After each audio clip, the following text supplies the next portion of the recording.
আসসালামু আলাইকুম। এডুবাদ চ্যানেলে তোমাদের সকলকে স্বাগতম। আজকে আমরা দেখব সপ্তম শ্রেণীর বাংলা প্রথম পত্র অর্থাৎ সপ্তবর্ণা বইয়ের আমাদের গল্প লখার ২১-এ। লিখেছেন আবু বকর সিদ্দিক। এই গল্পটি তোমরা যদি রিডিং পড়ে নাও তাহলে গল্পটি সম্পর্কে সম্পূর্ণ জানতে পারবে। এবং আমি তোমাদের সুবিধার জন্য পাঠ পরিচিতি এবং লেখক পরিচিতি পরীক্ষায় আসার মতো উপযোগী করে সাজিয়ে দিয়েছি। চলো দেখে নিই। গল্পটির লেখক সম্পর্কে জেনে নিই।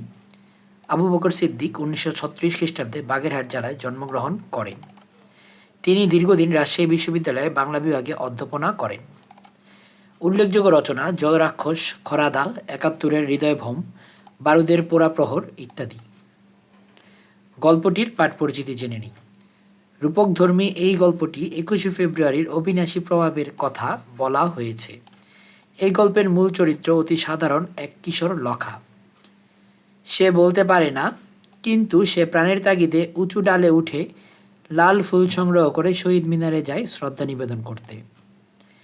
কথা বলতে না পারলেও লখার মুখ দিয়ে আ আ আ ধ্বনির মধ্য দিয়েই বেরিয়ে আসে বাঙালির গর্বের উচ্চারণ, আমার ভাইয়ের রক্তে রাঙানো ২১শে ফেব্রুয়ারি।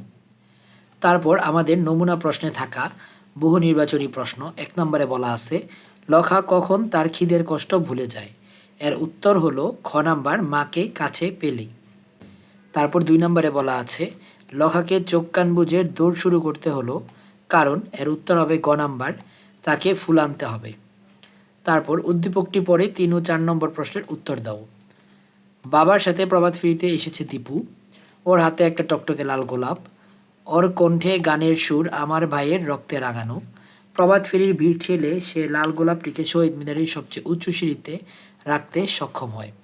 ৩ নম্বরটাতে বলা আছে, লখা ও দীপুর মধ্যে যে বিষয়ে মিল আছে তা হলো, এর উত্তর হবে আমাদের খ নাম্বার, শহীদদের প্রতি শ্রদ্ধা জানানোর আবেগ।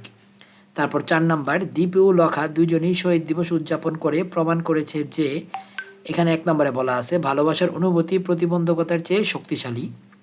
২ নাম্বার, আত্মবিশ্বাস দ্বারা বাধাকে অতিক্রম করা যায়। ৩, শিশুরা অত্যন্ত অনুভূতি প্রবণ। এখানে উত্তর হবে আমাদের ক ১ ও ২, অর্থাৎ ভালোবাসার অনুভূতি প্রতিবন্ধকতার চেয়ে শক্তিশালী এবং ২, আত্মবিশ্বাস দ্বারা বাধাকে অতিক্রম করা যায়। তারপর আমাদের একটি সৃজনশীল প্রশ্ন রয়েছে, আমি তোমাদের সুন্দর করে সাজিয়ে দিয়েছি, চলো দেখে নিই।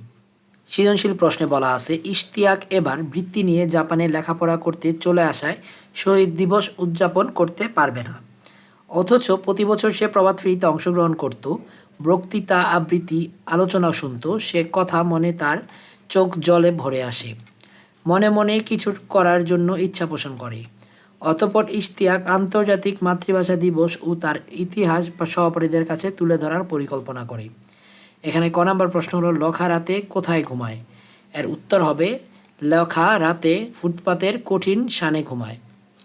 তারপর খ নাম্বার, জিতে গেছি আমি, গর্বে বুক ফুলে ওঠে লখার, কথাটি দ্বারা কি বোঝানো হয়েছে? এর উত্তরটি হবে, ভাষা শহীদদের প্রতি শ্রদ্ধা জানানোর জন্য ফুল সংগ্রহ করতে পারে লখা অন্তর্করণে গর্ব অনুভব করে।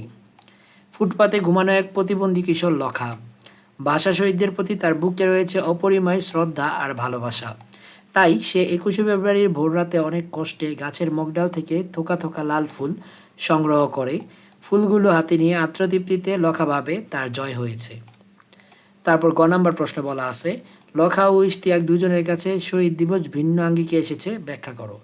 এর উত্তরটি হবে গ নাম্বার, উদ্দীপকের ইশতিয়াক আর লখার ২১শে গল্পের লখার কাছে শহীদ দিবস ভিন্ন ভিন্ন আঙ্গিকে হাজির হয়েছে। লখার ২১শে গল্পে লখা নামের এক পথশিশুকে কেন্দ্র করে গল্পকার ২১শে অবিনাশী চেতনার দিকটি তুলে ধরেছেন। শারীরিক সমস্যা সত্ত্বেও লখা ২১শে ফেব্রুয়ারিতে শহীদ বেদিতে শ্রদ্ধাঞ্জলি প্রদানের জন্য অন্য সবার মতো আগ্রহী হয়ে ওঠে। পরিবেশ ও পরিস্থিতি বদলে গেলে মানুষের আবেগ প্রকাশের ধরনও বদলে যায়, বদলে যায় মানুষের কাজের কৌশল। লখার মতো ইশতিয়াকও শহীদ দিবসে প্রভাত ফেরিতে অংশগ্রহণ করত। তাছাড়া সে বক্তৃতা ও আবৃত্তি শুনত, কিন্তু জাপানে পড়াশোনা করতে চলে যাওয়ায় ইশতিয়াক শহীদ দিবস উদযাপন করতে পারবে না ভেবে কষ্ট পায়। তাই সে শহীদ দিবস উদযাপন করার পরিকল্পনা করে ভিন্ন আঙ্গিকে। সহপাঠীদের আন্তর্জাতিক মাতৃভাষা দিবসের ইতিহাস শোনানোর পরিকল্পনা করে সে। অন্যদিকে ফুটপাতে বড় হওয়া লখার বাস্তবতা ভিন্ন। সে অনেক কষ্ট করে লাল ফুল সংগ্রহ করে শহীদদের প্রতি শ্রদ্ধা জানায়। কথা বলতে পারে না বলে আ আ করে প্রভাত ফেরির গান গায়। তাই বলা যায় লখাও এবং ইশতিয়াক দুজনের কাছে শহীদ দিবস ভিন্ন আঙ্গিকে এসেছে। তারপর আমাদের গ নাম্বার প্রশ্ন বলা আছে, ইশতিয়াকের শহীদ দিবস উদযাপনের আকাঙ্ক্ষা লখার শহীদ দিবস উদযাপনের আকাঙ্ক্ষারই প্রতিফলন বিশ্লেষণ করো। এর উত্তরটি হবে আমাদের, ইশতিয়াক জাপানে গিয়ে নানা সীমাবদ্ধতার মধ্যেও শহীদ দিবস উদযাপন করতে চায়। তার এই আকাঙ্ক্ষার লখার আকাঙ্ক্ষারই প্রতিফলন হিসেবে গণ্য করা যায়। লখার 21 গল্পে বা প্রতিবন্ধী লখা ভাষা শহীদদের প্রতি শ্রদ্ধা জানানোর নিবেদনের জন্য 21-এর প্রথম প্রহরে কাঁটাওয়ালা উঁচু গাছের মগডাল থেকে লাল ফুল পেড়ে আনে। ফুল পাড়তে গিয়ে হাত পা ছিঁড়ে রক্ত ঝরতে থাকে তার, তবুও সে দমে না, গিয়ে ফুল নিয়ে আসে শহীদ মিনারে অর্পণের জন্য। উদ্দীপকের ইশতিয়াক প্রতি বছর প্রভাত ফেরিতে অংশগ্রহণ করত, আলোচনা আবৃত্তি এসব শুনত। এবার পড়াশোনার জন্য জাপানে গিয়ে সেসব দিনের কথা মনে করে চোখে পানি আসে তার। এ কারণে সে তার বিদেশি সহপাঠীদের নিয়ে অন্যভাবে দিনটি উদযাপন করতে চায়। ভাষা শহীদদের প্রতি শ্রদ্ধা জানানোর অভিপ্রায়ে লখা অনেক কাটার আঘাত সহ্য করে ফুল সংগ্রহ করে শহীদ মিনারে ছুটে যায়। তার এমন ইচ্ছার প্রতিফলন ইশতিয়াকের চিন্তাতেও লক্ষণীয়। জাপানে অবস্থান করেও 21শে ফেব্রুয়ারি দিনটিকে খুব মনে পড়ে তার। এজন্য সহপাঠীদের ভাষা সংগ্রামের ইতিহাস শুনিয়ে দিনটি উদযাপন করতে চায় সে, যা মূলত লখার শহীদ দিবস উদযাপনের আকাঙ্ক্ষারই প্রতিফলন। সে বিবেচনায় প্রশ্নোক্ত মন্তব্যটি যথাযথ। আজকে এতটুকু পর্যন্তই। পরবর্তী পর্ব দেখার আমন্ত্রণ রইল, এবং তোমাদের যদি কোনো কিছু জানার থাকে তাহলে কমেন্ট বক্সে লিখতে পারো, এবং এই ভিডিওটি তোমার বন্ধুদের মাঝে ছড়িয়ে দাও। আল্লাহ হাফিজ।